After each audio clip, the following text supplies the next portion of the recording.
ഞങ്ങളുടെ ഒരു typical love marriage ഒന്നും അല്ലായിരുന്നു കേട്ടോ. ആളെ എനിക്ക് പരിചയമുണ്ടായിരുന്നു, പക്ഷെ ആളുടെ ഫാമിലി ഒന്നും എനിക്കറിയില്ലായിരുന്നു. അപ്പോൾ അങ്ങനെ ഒരു ദിവസം കല്യാണമൊക്കെ ഉറപ്പിച്ച് കഴിഞ്ഞ് ഇങ്ങനെ രാത്രി ഫോണൊക്കെ വിളിച്ചുകൊണ്ടിരുന്നപ്പോൾ ഞാനും എന്നോട് പറഞ്ഞു, എടോ എനിക്ക് തൻ്റെ ഉമ്മീനെ പേടിയാണ്. അത് പിന്നെ എന്നെ കുറ്റം പറയാൻ പറ്റില്ലല്ലോ. ഈ അമ്മായിയമ്മ എന്നൊക്കെ പറയുമ്പോൾ ഒരു ചെറിയ പേടി അന്നോ ഇന്നോ എന്നും നമ്മൾ പെൺപിള്ളേർക്ക് ഉണ്ടാവുമല്ലോ.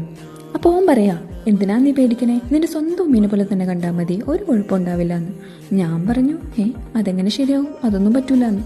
അപ്പം അയാൾ പറയാ, അതെന്താ ശരിയാവത്തെ, അതിനെന്താ പ്രശ്നം എന്നൊക്കെ. അപ്പം ഞാൻ പറഞ്ഞു, അതായത് മിസ്റ്റർ പുയ്യാപ്ലേ, ഫോർ എക്സാമ്പിൾ രാവിലെ 8 മണിവരെയോ 10 മണിവരെയോ ഒക്കെ കിടന്ന് പോത്ത് പോലെ ഉറങ്ങിയിട്ട് എണീറ്റ് വന്ന് ഉമ്മീ ചായാന്നും പറഞ്ഞ് ഞാനങ്ങ് കാറിയാലോ ബ്രേക്ക്ഫാസ്റ്റ് നേരെ എൻ്റെ ഡൈനിങ് ടേബിളിലെത്തും. ഇനി എങ്ങാനും തലേ ദിവസം ഉണ്ടാക്കിയ സെയിം ഐറ്റം തന്നെ പ്ലേറ്റിൽ കണ്ടാൽ ഇതന്നെയല്ലേ ഉമ്മ ഇന്നലെ ഉണ്ടാക്കിയത്, ഉമ്മയ്ക്ക് ഇവിടെ വേറെ പണിയൊന്നും ഇല്ലേന്ന് ചോദിക്കും. ഇനി ഞാൻ TV കാണുമ്പോൾ എങ്ങാനും എൻ്റെ ഉമ്മ അടുത്ത് വന്നിരുന്നാൽ ഞാൻ എൻ്റെ കാല് രണ്ടെടുത്ത് ഉമ്മയുടെ മടിയിൽ വയ്ക്കും.